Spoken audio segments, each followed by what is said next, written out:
ดพี่น้อยตื่นเศร้าๆมาสิไปโรงเรียนความหนาวมาลงอีกมานี่เยอะเลย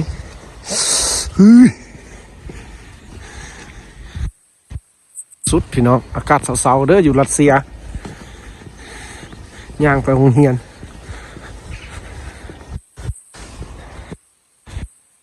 ลำบากไผ่ทนหนาวได้ละกันหิมะช่วงต้นฤดูหนาวนี่ก็เป็นบรรยากาศบ้านเพื่อนพี่น้องรัสเซียก็เฮือนซานก็เป็นแบบนี้ได้พี่น้องเราจะบ่ตบแต่งทางนอกได้ส่วนใหญ่จะเน้นทางในอย่างเดียวเห็นเก่าๆสิโหทางไหนบักงามได้พี่น้องบ้านเขาเจ้าบ่แต่งได้ทางนอกนะเอาพาพี่น้องย่างไปโรงเรียนน้ำกันเลยมื้อนี้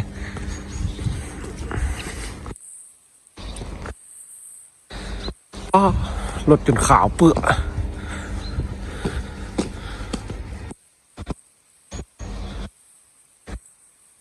บรรยากาศเมืองจูเมนประเทศรัสเซีย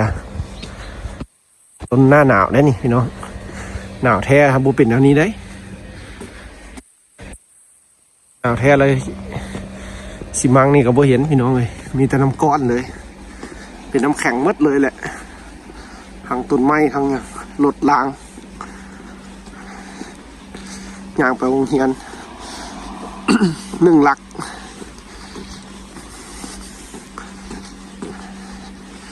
เศร้าๆสิคนรัสเซียยังบ่ตื่นพี่น้องเลยเขาเจ้าจะเข้าการอยู่รัสเซียแม่นอัน9 โมงเลยพี่น้องเลย9 โมงหา10 โมงพูดได้เขาเจ้าเฮ็ดเวียกนะเช้าๆนี้คันแม่นบ่แม่ค้าไม่ขายแล้วแม่นนอนอยู่แหละรถล้างก็บ่หลายพี่น้องเลยบรรยากาศในรัสเซียจังซี่เด้อพี่น้องถ่ายให้เบิ่งชีวิตอยู่บ้านนี้พี่น้องแต่ละมื้อแต่ละวันโรงเรียนมื้อแรงมากะซอกอาหารการกิน รถแล่นหิมะยังเต็มรถอยู่ โอ้จังนึงก็งามเลยเนาะพี่น้องเนาะเป็นจังได๋เนาะอยู่บ้านเฮาร้อนว่าหนาวคือกันละตีนี่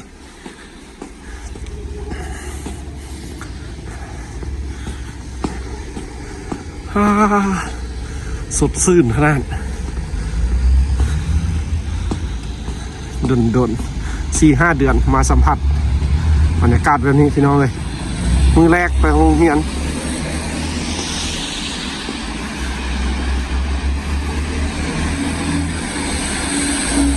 นี่ก็เป็นบรรยากาศบ้านเพื่อน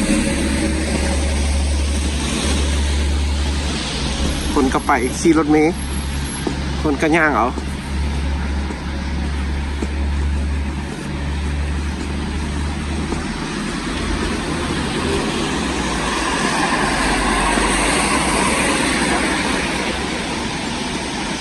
เมย์บ้านเพิ่นเส้นทางหลักแล้วได้พี่น้องอันนี้นะคือว่าอยู่รัสเซียนี่ยังบ่เท่าเมืองไทยดอกพี่น้องเพราะว่าเฉพาะเฮามาอยู่เห็นนี่แบบเส้นทางอันสะพานทางเทิงนะพี่น้องสะพานลอยวะเอิ้นนะสะพานลอยหรือว่าสะพานทางด่วนสะพานรถไฟนะเฮาก็บ่ฮู้สิเอิ้นจังได๋ครับตอนเฮามาทางไทยเฮาเห็นตัวอยู่รัสเซียเมืองนี้ยังบ่มีเด้พี่น้องสะพานแนวนั้นน่ะคือว่ายังบ่มี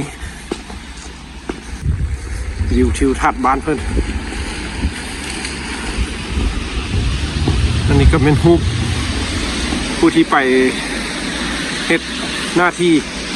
ปฏิบัติหน้าที่เสียสละเพื่อชาติบ้านเมืองเพิ่นจะติดไว้น้ำหนทางนี่เลยได้คนรัสเซียพี่น้องเลย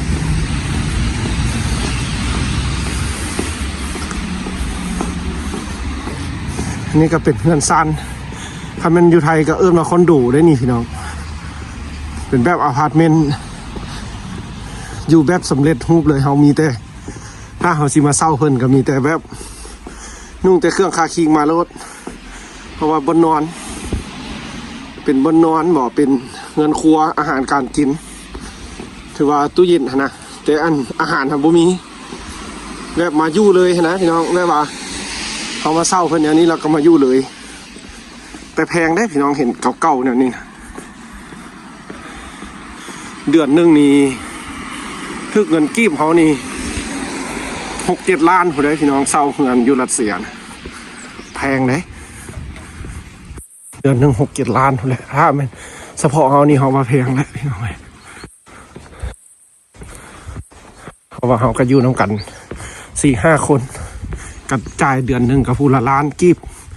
เป็นเงินบาทก็สิถึก1,000 ปลายหา 2,000 บาทพี่น้องเลยอันนี้ก็เป็นบรรยากาศเขากำลังย่างไปโรงเรียนเด้อหัวสีหอดละ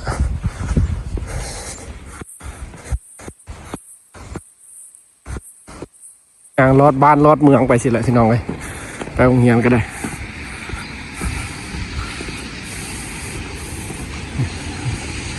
เงินซานหมู่บ้านก็เป็นอย่างนี้แหละพี่น้องเขาให้เบิ่งวิวสดๆเลยที่เขาอาศัยอยู่เมืองนี่นะแนบสดๆเลยอยู่รัสเซียนะ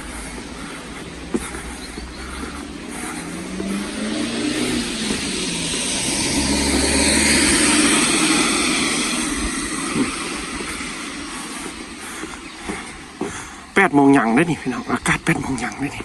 8 โมงยังซ้ำนี้ได้อยู่รัสเซีย7:55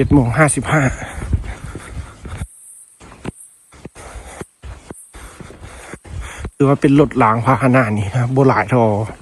เมืองไทยพี่น้องเลยเป็นรถรางเอาเป็นแบบความเจริญซะพี่น้องของทันสมัยนี่เป็นแบบเครื่องแฟชั่นบ่มีอย่างก็อยู่เมืองไทยไปก่อนพี่น้องไปแต่คนรัสเซียเขาจะมักการแต่งตัวเลยเขาเน้นขนาดเป็นระเบียบขนาดการนุ่งถือนี่เขาจะเน้นความละเอียดมักความเป็นระเบียบเหี่ยมห้อยพี่น้องคนรัสเซียขี่รถขี่ล้างบ่มีอย่างก็คือกันหมด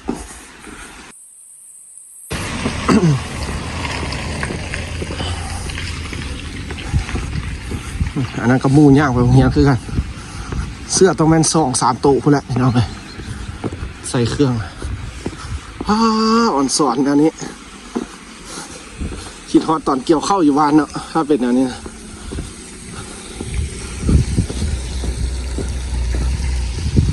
คิดฮอดบรรยากาศตอนเกี่ยวข้าวเอาเย็นๆแบบนี้ไปใส่เนาะพี่น้องเลยเมื่อเกี่ยวข้าวอยู่บ้านนะโอ้ยฮ้อนแต่ฮ้อนว่ะจากฮ้อนจากเอารัสเซียนี่เหือแก้บัวมีเอาพี่น้องคลิปที่สุดได้ซ้ำนี้ก็เด้อไปโรงเรียนก่อนเดี๋ยวบัดกลับมาตอนแรงเดี๋ยวสิท้ายให้เบิร์อีกบัดหนึ่งอาหารรัสเซียครั้งแรกเลยเศร้าอาหารครั้งแรกได้อาหารรัสเซียหิมะก็ยังค่อยลงน้ำใส่ขากำลังย้อยเย็ดหนาวคักขนาดที่น่ะเย็นซื่นนกหนูมิดจีรี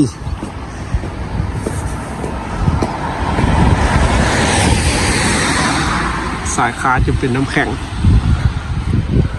กำลังย้อยลินน้ำหิมะเสื่อยอากาศตอนเลิกโรงเรียนนี่นะเว้ย3 โมงแรงแถวนี้ พี่น้องรัสเซียจากคนอยู่จังไรเนาะยามหนาวบ้านเพิ่นสิ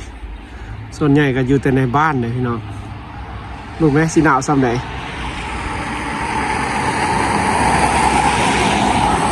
หลังคาจะเป็นน้ำแข็งจากหิมะย้อยแล้วมันเป็นน้ำแข็งเลยมันยังซ้อนบ้านเลยแข็งหมดเลยน้องเลยบรรยากาศสดๆเลยพี่น้องเลยคลิปบริตัดได้แต่งอย่างแล้วเอาสิท้ายสิแหละให้พี่น้องเบิ่งนี่ก็เป็นบ้านที่แบบเงินซานเป็นอพาร์ตเมนต์นะพี่น้องคันมันคืออยู่ไทยเพิ่นกาเป็นคอนโดอยู่ขนาดพี่น้องยามหนาวสีสลายกาเพิ่นจะอยู่แต่ในบ้านพี่น้องเลยออกมานอกกับส่วนน้อยสิอยากจะย่างออกมานอก ขึ้นมาหัวคือว่าแถวเขาอยู่นี่เป็นตัวเมืองแล้วพี่น้องแต่หากอยู่รัสเซียบ่มีดอกเด้อพี่น้องอันสะพานที่แบบมี2-3สั้นคืออยู่ไทยพี่น้องมีแต่แบบนี้แหละเป็นจังซี่แหละเส้นทางบ้านเพิ่นปกติก็เป็นจังซี่อย่างเล่นอย่างหัวไปอากาศสดชื่นดี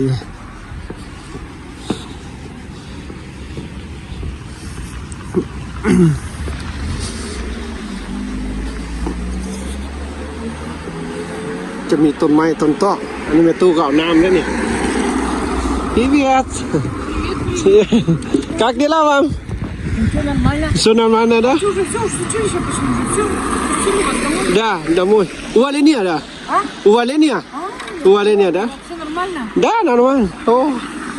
Что ты? вода да Да. А вы что, не берете такое, а? нет да все хорошо спасибо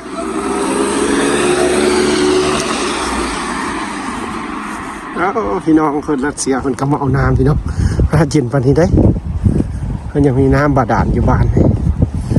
เฮามันยังบ่มีน้ำบาดาลแบบปุ๊บมาเลยพี่น้องเอ้ยแบบยันปุ๊บมาเลยนะ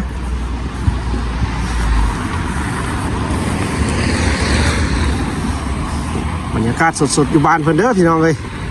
หลังจากที่เริ่มเฮียนมื้อแรกพี่น้องเอ้ยมาเฮียนนี่มาฮอดหลักกับมื้อแรกเขาก็ถ่ายวิถีชีวิตอยู่พี่แหละพี่น้องเอ้ยบ่ได้มีไปคลิปที่แบบไปท่องเที่ยวบ่มีหยังครับบ่มีพี่น้องมีแต่แบบว่าเบิ่งการอยู่ไปจังซี่แหละพี่น้องแบบชีวิตประจำวันซะพี่น้องที่เฮามาอาศัยอยู่พี่เฮาสิถ่ายพี่น้องเบิ่งแต่หักเมืองเฮาอยู่มีพี่น้องคนไทยเด้อพี่น้องเอ้ยเพราะว่าเอื้อยเพิ่นก็เคยมาลิ้นน้ำมีหลายคนพี่น้องเอ้ยเพิ่นมาเอ็ดเวียกเอ็ดการอยู่พี่แหละเอื้อยเพิ่นคนไทยเพิ่นคนอยู่ทางจังหวัดหยังวะท่าแปะบ้านเฮาอยู่แปะสวรรค์อยู่แปะปักเสนะพี่น้องทางตรงข้ามเมืองไทยแม่นมีอย่างบ่ฮู้เลยย่างกลับบ้านพี่น้องตอนนี้นะวิวมื้อเช้านี้กับวิวตอนนี้พี่น้องเลยถ่ายให้พี่น้องเบิ่งเด้อถือว่าหนาวพี่น้องอยู่รัสเซียหนาวอีหลีอันนี้บ้านเมืองเพิ่นก็เป็นอย่างซี่พี่น้องเลยถ่ายแบบสดๆเลยเฮาบ่ได้ตัดได้ต่อหยังให้เบิ่งแต่เอามาโฮมซะกันให้มันหนาวหน่อยนึงเอาพี่น้องบ๊ายบาย